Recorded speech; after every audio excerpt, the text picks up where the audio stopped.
সবকিছু ভালোই লাগছিল। আমি সামনাসামনি কথা বলা পছন্দ করি আড়ালে সমালোচনার চাইতে। এটা আমি সবাইকে বলি, সবকিছু ভালো লাগছিল, শুধু দাঁড়িপাল্লার পক্ষে ভোট চাওয়া ছাড়া। মনে কিছু নিবেন না, বাংলাদেশে আওয়ামী জুলুমের সময়ে সবচেয়ে নির্যাতিত সংগঠন জামাতে ইসলাম কিংবা শিবির, বা আমরাও জুলুমের শিকার হয়েছি।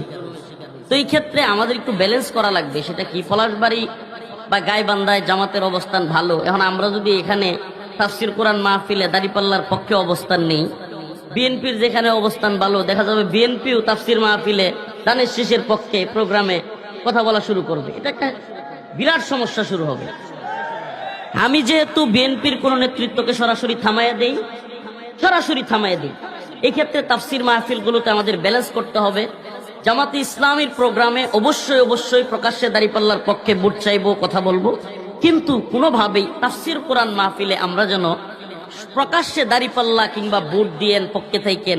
আমি মনে করি তাফসির মাহফিলগুলোতে ওই যে জাতীয়তাবাদী দল জিন্দাবাদ, তারেক রহমান জিন্দাবাদ, বেগম জিয়া জিন্দাবাদ, এগুলো এবং সরাসরি প্রার্থীর মার্কা নিয়ে প্রচারণা, এটা আমাদের বন্ধ থাকা উচিত।